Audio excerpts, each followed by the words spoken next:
Écoute-moi bien. Si tu es tombé sur cette vidéo, ce n'est pas un hasard. Depuis un moment, ta famille est attaquée. Les combats se répètent, mais aujourd'hui, Dieu m'envoie te dire ceci.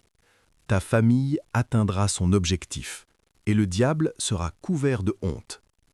Ce que l'ennemi croyait utiliser pour vous diviser deviendra un témoignage public de la puissance de Dieu. Reste jusqu'à la fin, prie avec moi, parce qu'une parole est sur le point d'être libérée sur ta maison. Abonnez-vous, aimez et partagez afin d'apporter l'évangile de Jésus-Christ aux nations, car il y aura plus de joie dans le ciel pour un seul pécheur qui se repent. Que la bénédiction de Dieu soit votre partage dans le nom puissant de Jésus-Christ. Amen. Un échec, je dis déjà à quelqu'un. Célibataire, tu ne te maries pas pour divorcer.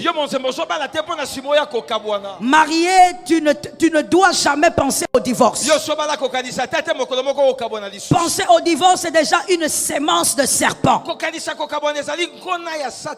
Parce que Dieu, lorsqu'il vous unit, il ne commet pas d'erreur. Vous n'êtes pas ensemble seulement par décision, mais vous êtes ensemble parce que Dieu vous a unis. Lorsqu'on est marié, les erreurs que la femme, l'homme a commises, on les assume à deux. La réussite, on les célèbre à deux. Tu ne dois pas te taper la poitrine. Ne dis même pas. Cette femme-là, elle est trop impolie. C'est comme ça qu'on s'est séparés. Est-ce que tu penses que toi, tu vas seulement vivre avec une femme qui a déjà tout et qui est parfaite?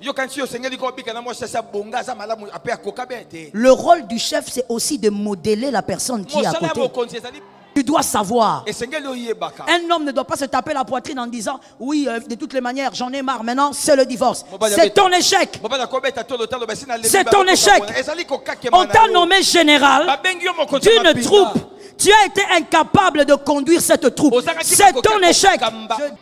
Oh non, non, non, moi aujourd'hui je suis docteur en droit. Je ne peux pas vivre avec une femme qui n'a même pas un diplôme d'état. Mon frère, tu devais penser à ça depuis longtemps. Prends cette femme-là, ramène-la au banc de l'école.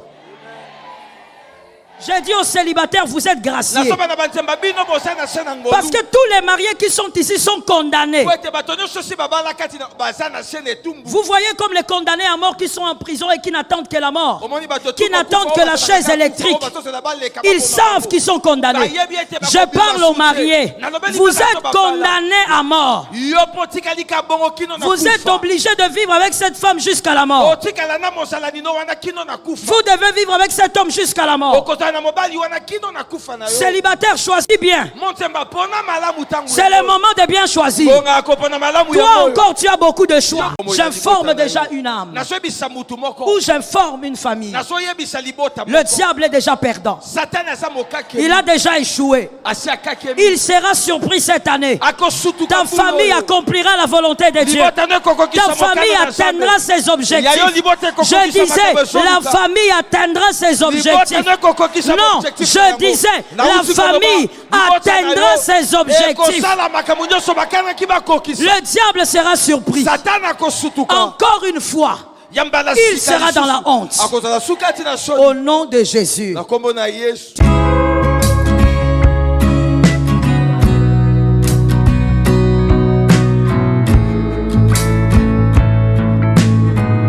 Gloire à Dieu pour ce soir. Bonsoir. J'espère que vous allez bien. Gloire à Dieu. Le Seigneur vous a gardé en bonne santé. Le vendredi passé, nous avons parlé du sous-thème les méfaits de la déformation. Nous avons donné les raisons pour lesquelles cet enseignement est équilibré de manière à ce que les célibataires et les mariés se retrouvent. On a donné les 3 raisons pour lesquelles il faut se marier. Et un marié devrait le savoir. On a expliqué l'œuvre du serpent dans le jardin d'Éden. On a parlé aussi de la raison principale pour laquelle le serpent était allé tourmenter le couple. Nous avons parlé d'une déformation qui était l'homosexualité. Nous avons dit la volonté de Dieu était qu'un homme reste un homme, une femme reste une femme. Si vous étiez une femme, vous ne pouvez pas vous retrouver dans le corps d'un homme. Dieu ne se trompe pas d'enveloppe. Lorsqu'il vous envoie homme, c'est que vous êtes homme. Je n'ai pas entendu un problème. Il faut arrêter d'écouter ce que le siècle présent nous présente. Non, je suis né homme, mais je sens des sensations de femme. Dieu ne se trompe pas d'enveloppe. Lorsqu'il vous a envoyé femme, restez femme. Et on a prié contre cette sémence-là. La deuxième déformation, c'est le divorce. Vous voyez aussi que dans le jardin d'Éden, lorsque le serpent est arrivé, le but était aussi de séparer l'homme et la femme. Je dis déjà à quelqu'un, célibataire, tu ne te maries pas pour divorcer. Marié, tu ne dois jamais penser au divorce. Penser au divorce, c'est déjà une sémence de serpent. Parce que Dieu, lorsqu'il vous unit, il ne commet pas d'erreur. Vous n'êtes pas ensemble seulement par décision, mais vous êtes ensemble parce que Dieu vous a unis. Et donc, quoi qu'il arrive, attention à cette déformation. Le divorce est la deuxième déformation.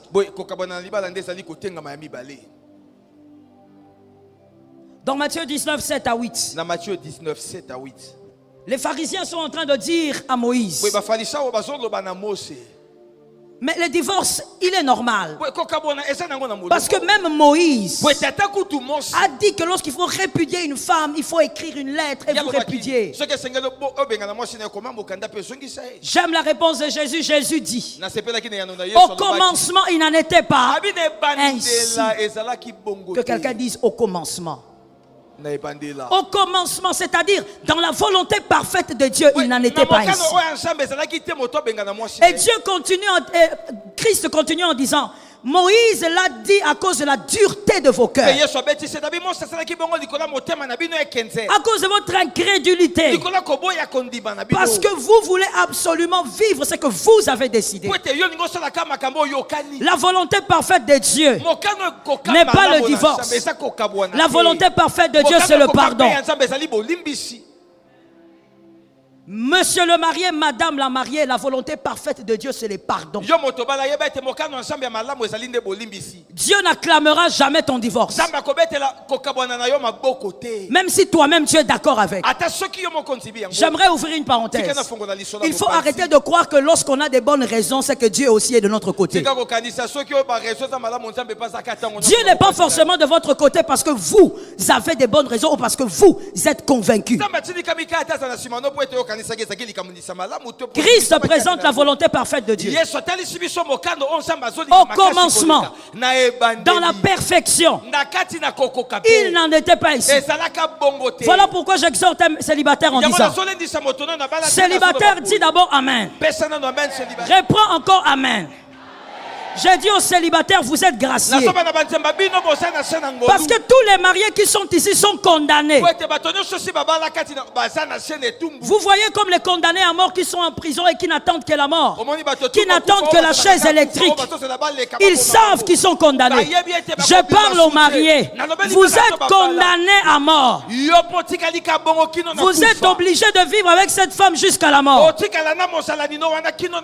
devez vivre avec cet homme jusqu'à la mort. Célibataire, choisis bien.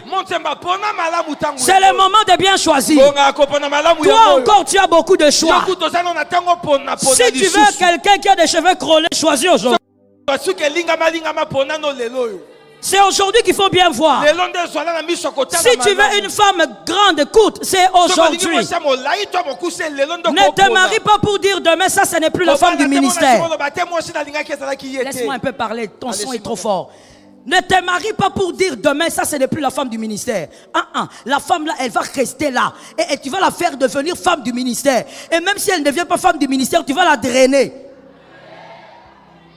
Oh non, non, non, moi aujourd'hui je suis docteur en droit. Je ne peux pas vivre avec une femme qui n'a même pas un diplôme d'état. Mon frère, tu devais penser à ça depuis longtemps. Prends cette femme-là, ramène-la au banc de l'école. On ne doit pas, en tant qu'enfant de Dieu, envisager même l'option divorce. Voilà pourquoi, quand on choisit avec les yeux ouverts et avec le Saint-Esprit à tes côtés. Est-ce que quelqu'un m'entend? N'épousez pas l'homme que votre mère aime, votre père aime, ou encore l'homme que votre famille aime. Épousez l'homme d'abord que vous aimez. Épousez la femme que vous avez aimée. Si vous épousez la femme que votre père a aimée, un jour vous direz à votre père, c'est la femme que tu m'as donnée. Tu auras la même attitude qu'Adam. Voilà pourquoi votre choix doit être conscient. Genèse 3, 23. Genèse 3, 23, la Bible dit: et l'Éternel Dieu chassa du jardin d'Éden. Et l'Éternel Dieu le chassa du jardin d'Éden pour qu'il cultive la terre d'où il avait été tiré. Le 23 et le 24, c'est-à-dire chapitre 3 de Genèse, 23 et 24, vous allez constater deux petites choses. Que Dieu bénisse ceux qui écrivent. Dans la maison de Dieu, on prend note. Vous allez constater deux petites choses dans le verset, dans le chapitre 3 de Genèse, 23 et 24. La première chose, c'est que lorsque Adam a péché, il a péché évidemment après Ève. Mais Dieu ne les sépare pas. Dieu les chasse tous les deux. Dieu ne dit pas à Adam, parce que quand Adam s'est justifié, c'était une manière de dire, ce n'est pas ma faute. Mais Dieu ne dit pas à Adam, ok, tu as raison, c'est la femme que moi-même je t'avais emmenée. Dieu les chasse tous les deux. C'est-à-dire, dans votre erreur, restez tous les deux. Assumez votre erreur. Dans votre gloire, restez tous les deux. Dieu n'a pas dit à Adam, tu as raison, c'est moi qui ai créé la femme. Donc, je vais créer une autre. Dieu les chasse tous les deux. Dieu ne sépare pas. Dieu sépare seulement la femme et le serpent. Ou la femme et la postérité de la femme et le serpent. Mais Dieu ne sépare pas Adam et Ève. Lorsqu'on est marié, les erreurs que la femme, l'homme a commises, on les assume à deux. La réussite, on les célèbre à deux. Ce sont des choses des fois qui sont étranges dans le mariage. Vous verrez un homme en train de dire, il dit à sa femme, est-ce que tu as vu comment mon idée a marché? En tout cas, non, non, non. Je t'ai toujours dit que moi je suis intelligent. Quand il y a une bonne chose, tu veux que la célébration se passe ensemble. Mais quand il y a l'erreur, tu veux que l'erreur soit pointée quelque part. Ce n'est pas en vain que la Bible dit, l'homme et la femme s'attacheront et deviendront. Vous devez partager vos joies et vos pleurs. Vous devez assumer vos échecs ainsi que vos célébrations. Mais restez ensemble. La deuxième petite chose qu'on voit là-bas, dans le 23 et dans le 24, ça c'est très important. Dieu dit, la Bible dit, il chassa. Non, c'est pas ce que la Bible dit. C'est pourquoi il faut donner les versets. C'est ainsi qu'il chassa. C'est ainsi qu'il chassa. Est-ce qu'Adam était le seul à être chassé? Est-ce qu'Adam n'était-il pas chassé avec Ève? Pourquoi on ne parle pas de Ève? Ça c'est le 25-24 que tu m'as donné. 23. Ça, c'est déjà 24. Vous voyez la différence? Ou bien la nuance? Là, on chasse les deux, mais la Bible dit, Dieu chassa Adam. Comme si Ève était restée dans les jardins. Et le 23, la Bible dit quoi? Lisons. Et l'Éternel Dieu... L'Éternel Dieu... Le, c'est au pluriel ou au singulier? Peut-être que moi, je ne vois pas bien. Mais ils étaient à deux. Pourquoi, lorsqu'on parle de chasser, on ne parle pas de Ève? Ève n'était pas restée dans le jardin. Parce que, pour Dieu, dans un foyer, il n'y a pas deux chefs. Il y a un seul. Je continue. Comme il y a un seul chef, lorsqu'on réussit, ça tombe sur le chef. Lorsqu'on échoue, ça tombe sur le chef. La réussite ainsi que l'échec tombent sur le chef. Être chef dans un foyer n'est pas une chose simple. Voilà pourquoi si tu n'as pas encore grandi, tu es encore gamin. Reste encore gamin, même à 40 ans, attends. Parce qu'un chef de famille, selon Dieu, il assume.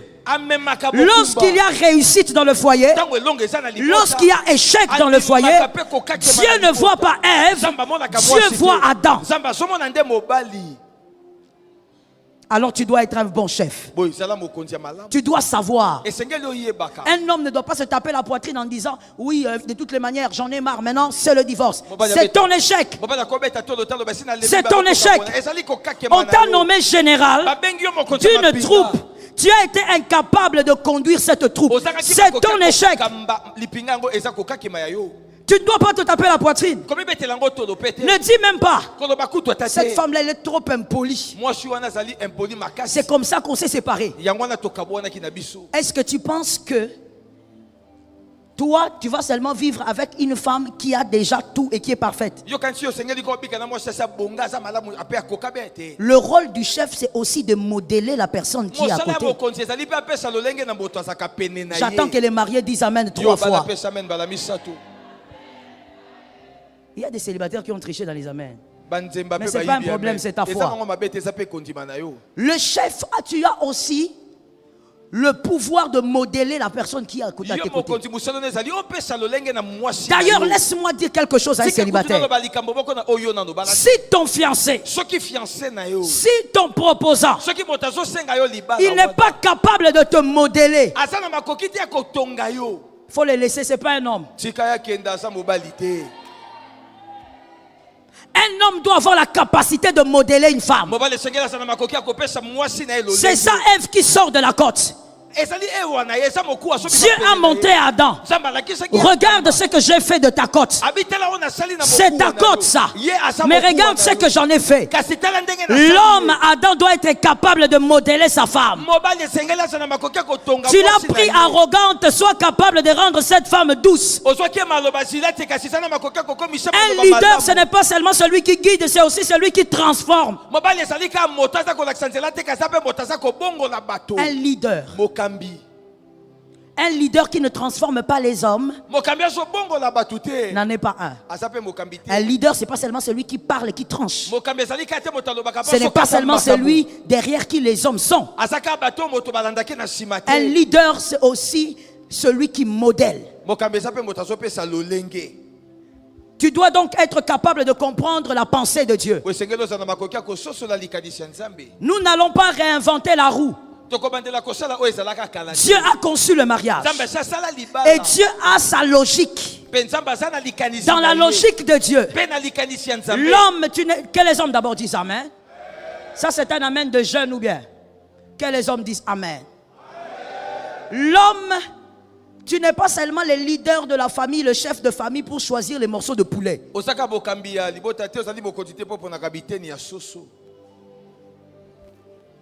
Les gros morceaux de poulet, c'est pour toi.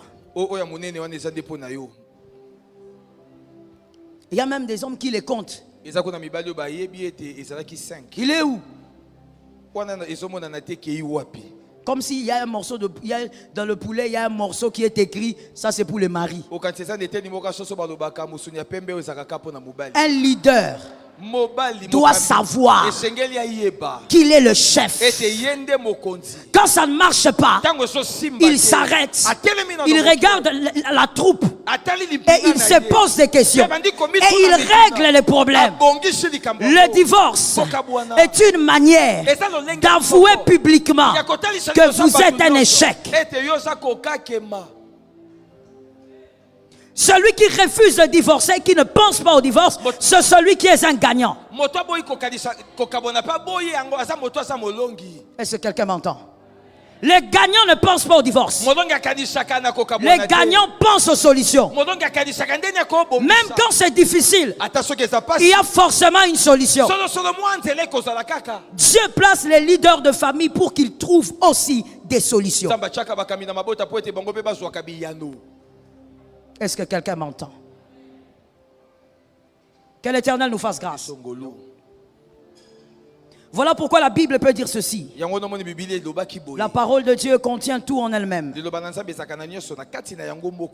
La Bible dit: la femme sage bâtit sa maison, Proverbe 14.1. Proverbe 14.1. La femme sage bâtit sa maison. Mais voici ce qui est écrit dans Proverbe 31.23. L'homme, le mari de la femme sage, il est considéré aux portes de la ville. On dit la femme elle est sage. On dit elle a de la valeur. Mais on dit que c'est un autre qui est considéré. Le monde même a compris ce qu'il y a dans la Bible avant même certains chrétiens. Le monde a dit, derrière un grand homme, j'entends peu de gens, c'est les jeunes qui font ça. Derrière un grand homme, donc écoute, il y a quelque chose d'étrange. Mettez-vous devant, mettez-vous devant.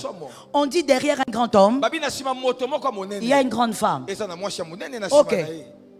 C'est-à-dire que lui, il est comment? Il est grand. Lui, il est grand. Et derrière, il y a encore quelqu'un de grand. J'aimerais des réponses pour que ça t'aide à comprendre. Derrière, il y a encore quelqu'un de grand, oui ou non? Devant, il y a un grand, oui ou non? Mais qui est le grand qui est devant? Qui donc reçoit les célébrations? La parole de Dieu dit, à la porte de la ville, il est considéré. Mais où est le verset qui dit qu'à la porte de la ville, ou à la porte, ou à la fenêtre de la ville, ou je ne sais pas, même au caniveau de la ville, la femme est considérée? Voici ce que ça veut dire. La bâtisseuse, elle bâtit. Mais l'honneur d'une réussite dans un foyer, ça tombe toujours sur l'homme. C'est 23 et 24. L'honneur tombe toujours sur l'homme. Regardez ce qu'on a l'habitude de dire. On dit à un homme, en tout cas, tu as épousé une bonne femme. Hein? Alléluia. Félicitations. Pourquoi tu lui dis félicitations? Tu n'as jamais dit ça? Pourquoi tu dis à cet homme félicitations? C'est lui qui a créé la femme là. Est-ce que lorsque la femme est en train de se battre pour détruire les fausses valeurs en elle, est-ce que c'est l'homme qui le fait ou c'est la femme? Mais pourquoi on dit félicitations? Une manière de dire, tu as été fort, tu as fait un bon choix. Quand la femme va accoucher, on va dire à l'homme, félicitations. Félicitations papa. Dans quel sens? Félicitations mon père, papa pour. Qu'est-ce que tu as vraiment fait toi? Il est là au couloir, hein? En train de... Il y a des frères aventuriers. La femme est en train d'accoucher là-bas avec des douleurs. Moi, c'est ça, Elle est en train d'hurler entre la vie et la mort. Lui au couloir. Quand quelqu'un passe, ah, papa, vous êtes ici. Oui, oui, oui, oui. Bientôt là, j'aurai un enfant. Bientôt tu auras un enfant. Comment tu sais que bientôt tu auras un enfant? Et quand l'enfant naît, en tout cas j'ai un garçon, hein? Vraiment. Félicitations. Ainsi est la logique de Dieu sur l'homme. Lorsqu'on réussit, la célébration se retrouve sur sa tête. Et lorsqu'on échoue, il doit assumer aussi cette responsabilité. Est-ce que quelqu'un m'entend bien? Est-ce que quelqu'un me capte? Amen. Que l'Éternel nous aide. La volonté de Dieu est que cette déformation ne vous arrive jamais. Laisse-moi le déclarer au nom de Jésus. Par la grâce de Dieu, ne divorcez jamais. In the name of Jesus, ne divorcez jamais. Que les cieux m'entendent. Peu importe le problème, restez là et attendez Dieu. Vous savez, quand il y a divorce, même si les hommes donnent raison à la femme, aujourd'hui ça m'étonne beaucoup. Quand il y a divorce, surtout dans le corps du Christ, chacun veut tirer les draps de son côté. Et les gens qui entourent, les gens qui entourent sont souvent des serpents. Oui, j'aime ce que tu as dit. Les gens qui nous entourent, des serpents. Ce sont les gens là qui sont autour, qui viendront dire à l'homme: ah, tu as raison. D'ailleurs, je ne sais pas comment tu faisais pour vivre avec cette femme. Tu as trop supporté. Les hommes qui entourent. Et les mêmes hommes vont voir la femme. Non, laisse-le. Qu'est-ce qu'il croit? Tu vas réussir sans lui. Toujours les hommes qui entourent. Écoute mon frère, dans cette histoire, dans ce scénario, le plus grand acteur et l'acteur principal qui a gagné, c'est le diable. Mais ça tu ne vois pas. Le diable, même lorsque toi tu donnes des raisons, le diable se tape la poitrine et dit: regarde ce garçon, regarde. Il croit vraiment qu'il a raison. De toutes les manières, j'ai gagné. Ne laisse jamais le diable gagner. Je disais, ne laisse jamais le diable gagner. Le diable est un perdant, qu'il reste perdant. Je dis, le diable est un perdant, garde-lui dans la position de perdant. Ne bouge pas sa position, qu'il reste perdant. Tu vaincras par le Saint-Esprit. Écrivez s'il vous plaît. Comment? Quels sont les éléments d'harmonie d'un couple?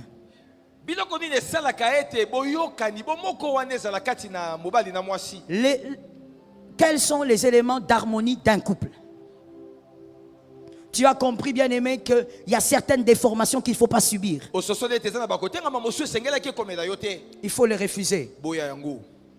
Premièrement, premier élément d'harmonie,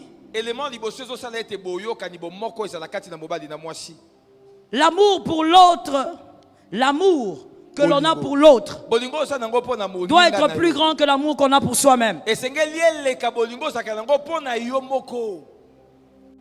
Lorsqu'on se marie, monsieur le célibataire, mademoiselle célibataire, maman célibataire, lorsqu'on se marie, on ne se marie pas parce qu'on s'aime. Non, on ne se marie pas parce qu'on s'aime. On se marie parce qu'on veut aimer quelqu'un plus que soi-même. Que quelqu'un lève la main droite et dise: Seigneur, aide-moi à réussir ceci. On se marie parce qu'on veut aimer quelqu'un plus que soi-même. Et nous qui sommes mariés, nous devons rééquilibrer ça. Ton conjoint, tu dois l'aimer plus que tu t'aimes. Tant que dans le mariage, tu t'aimes beaucoup plus, tu as beaucoup plus d'amour pour toi que ton conjoint, tu n'es pas marié. Tu es en train de vivre dans un décor de mariage, mais tu n'es pas marié. Que quelqu'un m'entende maintenant très bien. Très très bien. Célibataire, lorsque vous êtes content de tomber amoureux ou amoureuse, votre joie est laquelle? D'être amoureux ou de constater le bien que cet amour fait à l'autre?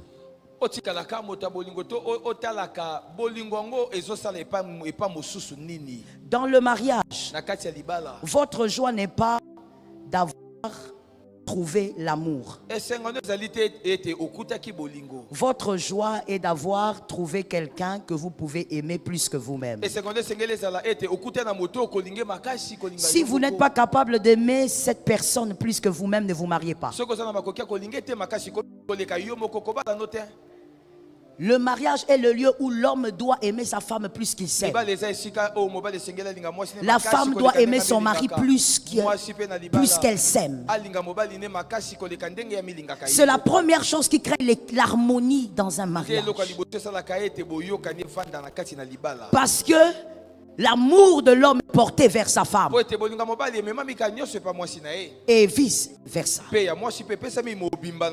Rentrons dans la Bible parce que la Bible est le fondement. Ephésiens 5, 25. Mettez-moi ce verset. Soyez un peu rapide à mettre les versets. Ephésiens 5, 25. Ephésiens 5, 25. Nous allons voir que c'est aussi la pensée de la Bible, la pensée de Dieu. Ephésiens 5, 25. Pendant que vous écrivez, vous le trouvez aussi dans vos Bibles. Ephésiens. Enlevez-nous les principes, donnez-moi les versets. Ephésiens 5, 25.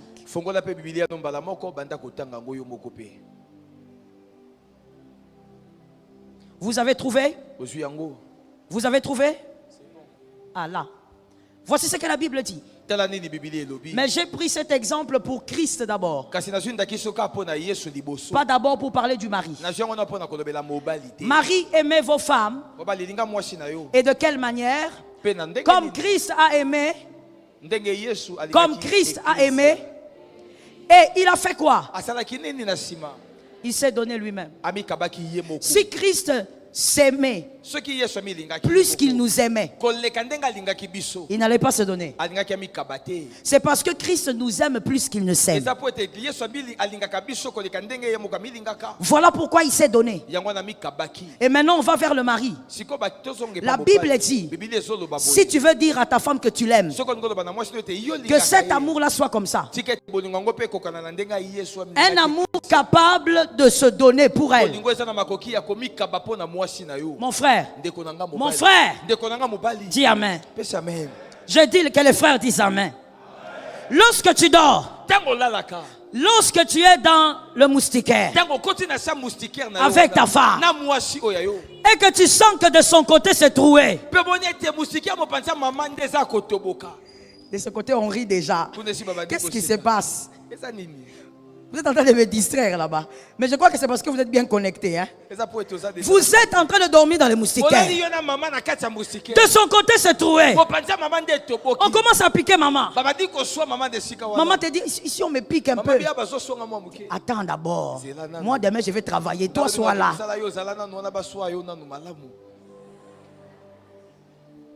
Je parle seulement de dormir et des moustiques. Tu refuses même qu'un moustique te touche.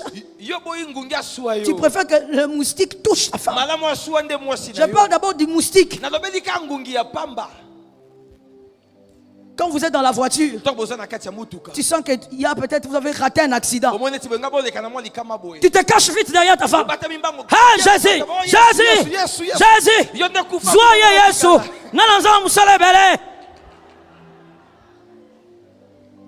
Au fait, pour toi quoi? Ta vie est plus importante. Non, tu ne peux pas accepter de souffrir pour ta femme.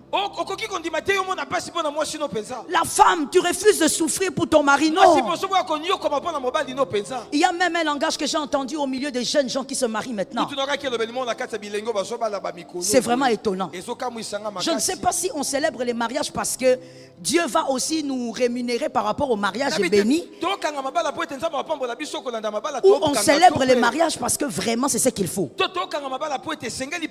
Les jeunes gens disent, surtout les femmes, pourquoi moi je veux me sacrifier pour cet homme-là? Écoutez, moi je ne suis pas obligé de me sacrifier pour lui.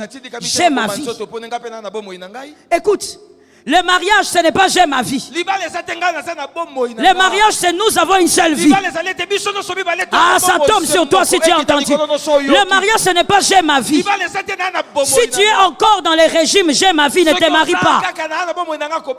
Et si tu es marié, tu es encore dans ces régimes, au nom de Jésus, change aujourd'hui. Le mariage, c'est nous avons une vie. Une seule vie.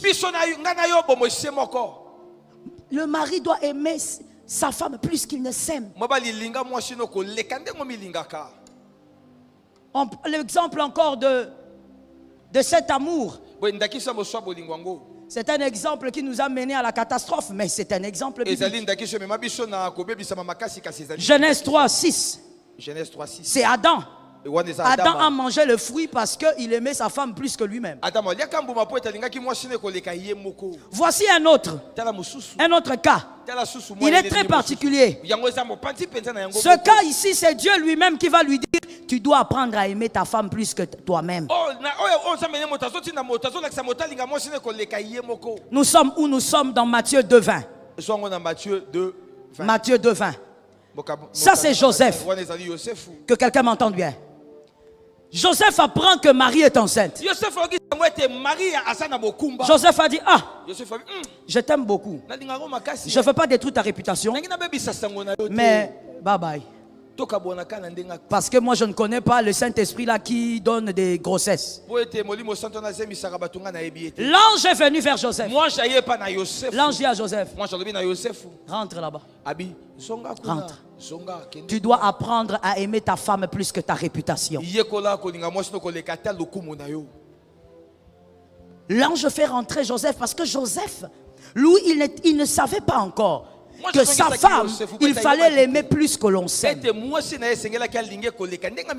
C'est la première chose qui crée l'harmonie, l'équilibre dans un foyer. Le sexe a une grande partie dans le foyer, mais ce n'est pas le sexe d'abord qui crée l'équilibre. Parce que le sexe, on peut le retrouver dehors. Mais une personne qui t'aime plus que soi-même, on ne trouve pas dehors. Je répète ça. Une personne t'aime plus qu'elle ne s'aime, on ne trouve pas ça dans les rues. Mais le sexe se trouve dans les rues. Il y a des choses qu'on n'achète pas dehors. Un homme qui est capable de vous aimer plus qu'il ne s'aime, on n'achète pas ça dehors. Ça n'a rien à voir avec un homme qui vous entretient. Vaut mieux le cœur d'un homme que les biens d'un homme. Que la célibataire qui a pris ça ait une vie glorieuse. Il y a quelqu'un qui a dit, maman, les biens aussi. Mais je vais t'expliquer pourquoi j'ai dit ça. Viens Serge. Oui, maman, j'arrive. Lorsque tu comprends qu'il vaut mieux le cœur d'un homme que les biens d'un homme, la personne qui comprend ça, c'est qui? C'est qui? La femme. Si elle préfère le cœur plutôt que le bien, la Bible dit, celui qui trouve une bonne femme a trouvé Le bonheur. Azui bomengo. Donc, Elingi koloba boye. s'il ne peut rien me donner parce qu'il n'a rien, Soki mobali na koki kopesa le côté pour ça na bo. je vais produire ce qu'il va me donner. Ngai oya kopesa nga na kovimbisa yango. Non, je vais produire. Je vais donner naissance à ce qu'il va me donner. Voilà pourquoi j'ouvre une parenthèse pour dire. Je dis, nous sommes dans la famille glorieuse. Dans la famille glorieuse, il n'y a pas de tabou. Écoute-moi bien. Homme marié, arrête ces aventures-là. Arrête de dire à ta femme, ici c'est chez moi. Ce n'est pas chez toi. C'est chez vous. Parce que cette maison est sortie aussi de ta femme. La voiture que tu as a été aussi produite par le bonheur que Dieu t'a donné.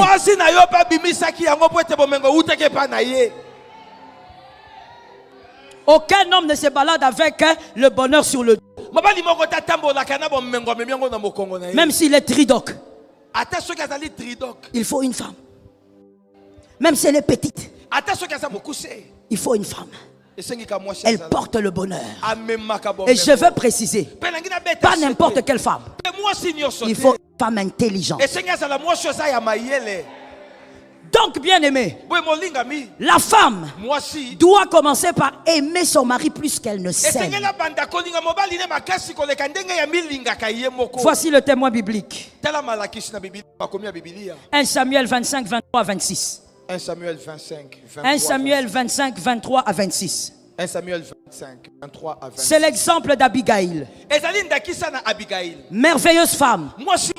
Il y a une chose qui m'a beaucoup quand je lisais. La Bible dit, quand Nabal a refusé de fournir David en eau et en nourriture, Abigail est allée vite vers David. Mais regardez ce qu'Abigail dit. Je vous assure. Non, c'est moi maintenant qui parle. Je vous assure. Abigail n'était pas congolaise.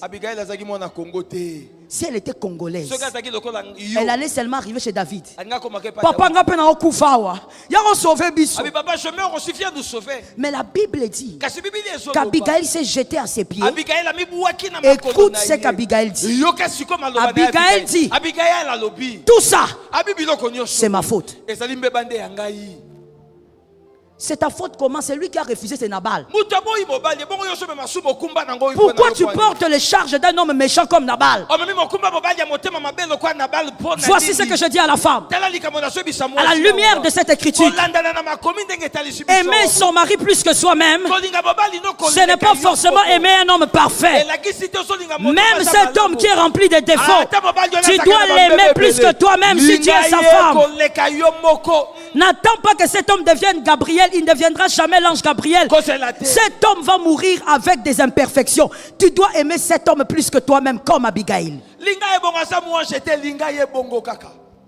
N'attends pas que ton mari soit comme Obama. Il n'est pas Obama. On entend pourquoi tu as une tête comme ça. Tu n'avais pas vu sa tête avant de l'épouser. Tu t'étais marié la nuit. Tu avais choisi la nuit. C'était l'obscurité.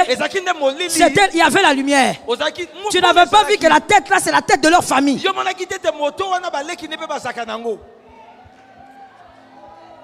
Oh non, pourquoi toi quand on mange, tu manges comme ça? Tu manges comme ça, comme si tu étais un lion. Si lui il est un lion, toi tu es la lionne. Un lion ne s'unit qu'à une lionne. Toi tu ne savais pas qu'il mangeait comme ça. Ça ce sont les choses antiques, ma soeur. Aujourd'hui les filles, elles se marient sur Facebook sans jamais avoir vu cet homme manger.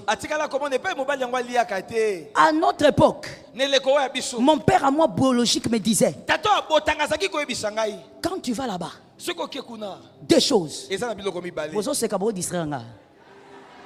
Deux choses. La première chose, regarde comment il respecte sa mère. S'il ne respecte pas sa mère, ma fille, il ne te respectera pas. C'est le conseil d'un homme qui a plus de 50 ans dans le ministère. Le deuxième conseil qu'il m'avait donné, quand tu arrives souvent à l'heure où il mange. Regarde comment il mange. Tala nenga kataka fufu. Comme il mange là-bas. Nenga liake pa na bango wana. C'est comme ça que toi tu vivras toute ta vie. Ndenga poko fanda na ye bobo ine mobimba. Il y a des femmes qui mangent avec leur mari à table. Eza mobemba basi musuba liake na mibali na bango na mesa. Le visage change. Elonge bongwani. Non, il y a sauté. Je ne veux plus continuer à manger. Oh, pourquoi? Pourquoi tu manges mal comme ça? Tu ne savais pas. Tu es allé choisir cet homme par rapport à quoi? Ma soeur, tu n'as pas le choix. Si tu vas commencer à manger même à terre, mange à terre. C'est celui-là ton mari. La femme doit apprendre à aimer son mari plus qu'elle-même. Ce n'est pas normal. Donc que quelqu'un dit ce n'est pas normal. Je ne vous entends pas. Que quelqu'un dise ce n'est pas normal. Ce n'est pas normal qu'un homme aille voir ses amis, sa famille pour dire cette femme-là vraiment ça ne va pas.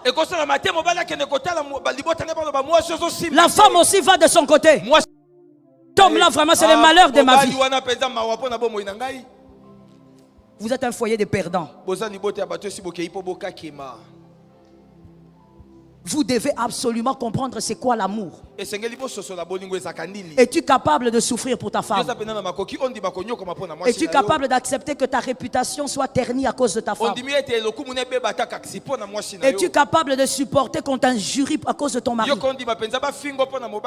Es-tu capable de supporter l'humiliation à cause de ton mari? Que tout le monde t'humilie alors que tu as peut-être raison, mais à cause de l'amour que tu as pour ton mari, tu acceptes.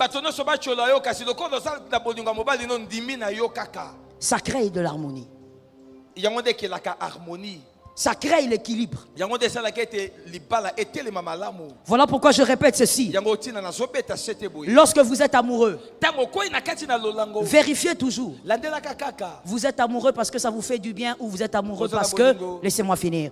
Vous êtes amoureux parce que ça vous fait du bien ou vous êtes amoureux à cause de l'effet que ça fait à l'autre. Vous devez savoir pourquoi vous êtes amoureux. Vous aimez être avec cette femme ou vous aimez que cette femme soit avec vous. C'est différent. Vous aimez cet homme ou vous aimez que cet homme soit avec vous. Il y a un homme de Dieu qui m'avait dit une fois, il y a des femmes qui n'aiment pas leur mari. Elles ont fait 5 ans, 10 ans.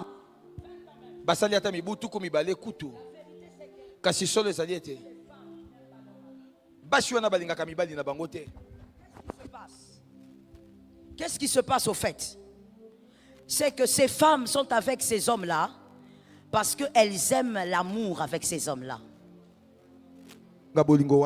La femme a regardé l'homme et elle a dit non, non, non. Si j'épouse cet homme-là, je serai bien dans la vie. Tu as épousé cet homme-là pour être bien dans la vie ou tu as épousé cet homme parce que tu l'aimes plus que tu l'aimes? Tu as épousé cette femme-là parce que tu sais que, oh mon Dieu, il y a des hommes comme ça. Si tu es là au nom de Jésus, guéri. Je disais guéri. Il y a des hommes qui disent non, je dois épouser Anne-Marie, pas Juliette. Parce que Anne-Marie va stabiliser ma vie. On ne se marie pas avec une femme pour qu'elle stabilise votre vie. Parce que le jour où vous ne verrez pas ce que vous avez attendu, vous risquez de fuir. On se marie parce qu'on a découvert une personne qu'on est capable de aimer plus que soi-même. Que l'Éternel nous fasse grâce. Voilà pourquoi le mariage n'est pas le lieu de l'égoïsme. Sois délivré de l'égoïsme. Sois délivré de l'égocentrisme. Dans le mariage, bien aimé, je l'ai dit, c'est un lieu d'amour. Mais vous verrez des hommes, des femmes mariés, mais très égoïstes. Dans le mariage, mariés, bénis par le Seigneur. Mais dans une maison, il y a des choses où on dit ça c'est ma radio, ça c'est ma télé. Qui a touché ma tasse? Qui a touché ma télé? Ça c'est ma voiture. Et ce qui est malheureux, c'est que les enfants grandissent dans cette ambiance. Voilà, les enfants grandissent en sachant que, oh, donc dans le mariage, il y a des choses à moi et d'autres qui appartiendront à ma femme. Généralement, les égoïstes dans le foyer, ce sont des personnes qui, depuis l'enfance, premièrement, ont été maltraités. Premièrement, maltraités. Deuxièmement, trop gâtés. Retenez ça ou écrivez ça, je commence par maltraiter. Des personnes qui ont été maltraitées. Des personnes qui ont été battues injustement. Serge, viens ici. Nous sommes en train d'enseigner les familles. Des personnes qui ont été traitées bizarrement. Regardez lorsqu'on traite l'enfant sans Dieu et surtout en Afrique. Serge, oui, maman. Ramasse le papier là. Ramasse la tête comme ton père. Donc, en fait, tu bats l'enfant sans même. Donc, l'enfant ne comprend pas pourquoi je suis battu. L'enfant croit qu'il a Alcatraz. Tu vas voir un autre parent. Serge, va me prendre les papiers là. Serge, vous passez comme ça. Passez devant. Non. Passez devant. Et le pauvre enfant ne sait pas qu'on passe pas devant les adultes. Ton propre enfant. Regardez comment nous les Africains nous éduquons. Quand l'enfant passe, tu regardes seulement son dos. Papa, sois comme ça, tu as peur. Tu localises son dos. Gifle. Quand l'enfant veut tourner, gifle. Et puis va dans la chambre. L'enfant ne sait même pas pourquoi tu l'as battu. Tu n'as même pas dit à l'enfant que c'était impoli de passer. Je t'ai tapé parce que tu n'as rien dit au fait. En Afrique, nous n'éduquons pas. Nous battons. Et on croit que battre c'est l'éducation. Et donc l'enfant ne sait même pas pourquoi il a été battu. Non, au nom de Jésus. Que l'Éternel relève notre pays. Que l'Éternel relève notre nation. L'enfant meurtri, il grandit donc égoïste. Il pense que personne ne l'aime. Si son père le traite comme ça, c'est que personne ne l'aime. Si sa mère le traite comme ça, c'est que personne ne l'aime. L'enfant grandit avec ça dans son cœur. Une révolte tacite. Et à un certain âge, l'enfant voudra prouver à tout le monde qu'il vaut quelque chose. Et quand il va entendre la prédication de l'apôtre, la prédication de la foi, au lieu que ça équilibre cet enfant, ça va déséquilibrer. Il aura un amour pour lui-même, un amour exagéré, un estime de soi exagéré. Tout doit tourner autour de lui. Tu vois un papa à la maison. Dans nos pays ici en Afrique, il n'y a pas assez d'eau. Dis, donnez-moi de l'eau. On dit, papa, il y a seulement ce bidon. Alors l'enfant aussi vient. L'enfant de 2 ans. Papa, de l'eau. Attends d'abord là-bas. Tu ne vois pas que moi j'ai soif.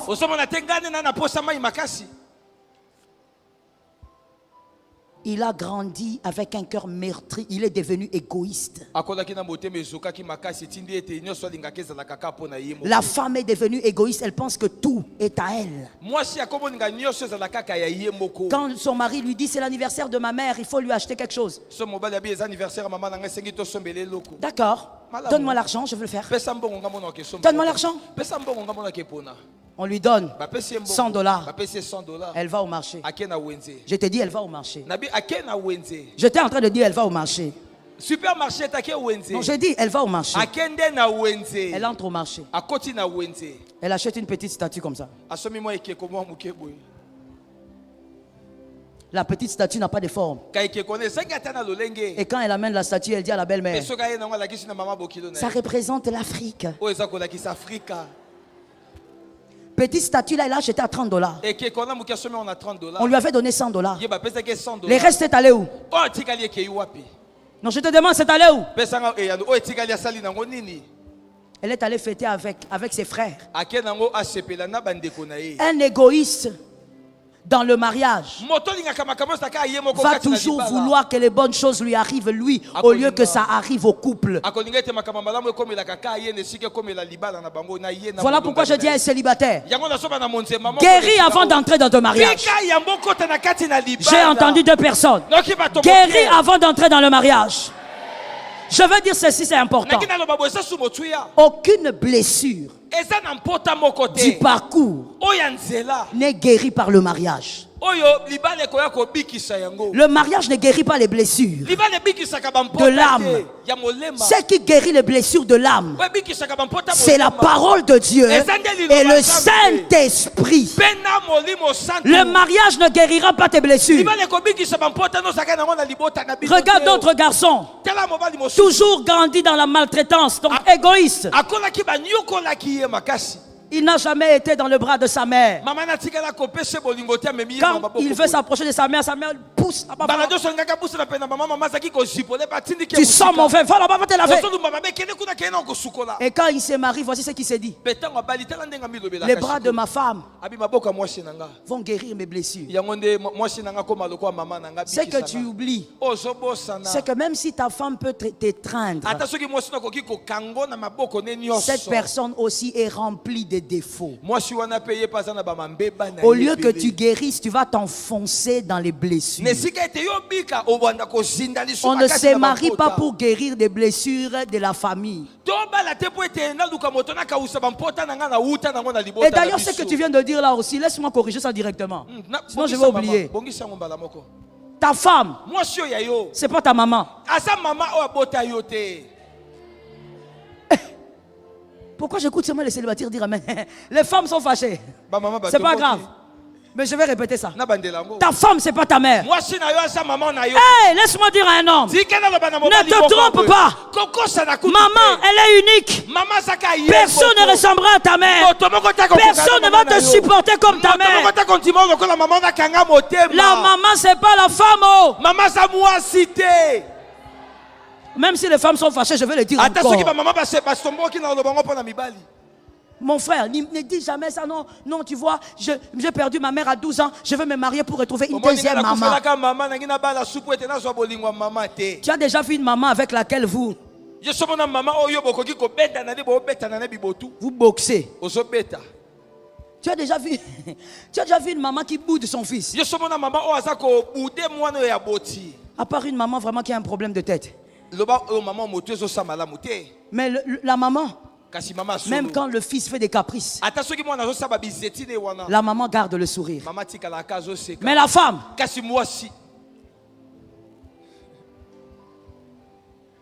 si tu n'as jamais vu les jeunes de Boud, marie-toi. Tu vas voir comment est-ce que la femme s'est boudée. On ne se marie pas pour retrouver une deuxième mère. Madame, mademoiselle, on ne se marie pas pour trouver un deuxième père. Ton mari, c'est pas ton père. Hey, je dis ton mari, c'est pas ton père. Je vais dire quelque chose. Daddy n'est pas là. Il n'est pas là. Ah oui, oui. Mon père, par la grâce de Dieu, il est vivant jusqu'à là. Il est en train d'aller vers ses 85 ans et là-bas. Je suis d'accord avec toi. Merci de célébrer cet homme. Merci de célébrer cet homme. Mon père, c'est un homme magnifique. Aujourd'hui que je suis parent moi-même, je me dis waouh. Il a fait tellement de sacrifices pour moi. Mon frère, durant toute ma vie de célibataire, quand j'étais chez mon père, je n'avais, vous savez, mon père, avant d'être pasteur, il était d'abord dans l'armée. Donc j'avais aussi affaire à un pasteur militaire en même temps. Mais je n'avais jamais, je vous dis, jamais, devant moi, quoi que je fasse, mon père n'osait jamais le ton. Ça semble presque faux, hein? Mais c'est vrai. À chaque fois qu'il y avait un problème, quand il était très fâché, surtout après la mort de ma mère, il allait s'enfermer dans la chambre. Quand sa colère passe, il vient. Il m'appelle. Et il me dit, ça tu fais pas. Mon même enfant, surtout enfant, jamais haussé le ton. Hey! J'étais engagé par maman, mais pas par papa. Jamais. Donc j'étais avec un père, même quand il est fâché, tu sens le ton est dur, mais il est calme. Frère, j'étais dans cette atmosphère. Ah! Mon bal, il y a ça, papa. Ah, jamais. Quand je me suis marié, moi je croyais que j'étais dans le même régime. Quand je suis fâché là, je viens. Non, non, pourquoi tu as fait ça? Tu ne devais pas faire ça. Je ne suis pas d'accord. Moi je m'attendais à, tu sais. Qu'est-ce que tu as dit? Bien aimé. J'ai... Oh Lord, have mercy. Have mercy. Hey, la première fois, j'ai failli avoir une crise cardiaque. J'ai dit, hey, ça existe aussi qu'un homme crie comme ça. Pourquoi il crie? Et à un moment donné, j'ai dit, pourquoi tu cries? Je ne crie pas, je t'explique. Tu cries pas. Hey, tu ne cries pas, mais tu cries. Bien aimé, je me suis habitué. J'ai quitté la douceur vers les cris. Même quand je dormais enfant, quand je dois me réveiller, je me réveille en douceur, calmement, avec les anges. Aujourd'hui, même pour la prière. Jean, réveille-toi! Qui est où? Et qui est mort? Non, mais il est là, demandez-lui. Je demande toujours. Qui est mort? Il m'a dit non, personne n'est mort. Mais pourquoi tu commences avec les tons élevés? Pourquoi tu ne peux pas commencer avec les tons bas? Bien aimé. Papa. Ah, papa. Maman. Que Dieu bénisse sa parole. Tu peux célébrer Jésus. Célèbre Jésus. Célèbre le Dieu qui t'a gardé. Le Dieu de ta famille. Le Dieu de ta famille. Le Dieu de ta famille. Je ne t'entends pas bien. Célèbre Jésus. Célèbre le roi. Célèbre le maître. Le Dieu de ta maison. Le Dieu de ta famille. Il est le Dieu de ta famille. Jésus. Shalom bien-aimés dans le Seigneur, j'espère que vous avez aimé cette vidéo. Abonnez-vous et partagez pour porter l'évangile de Jésus-Christ aux nations.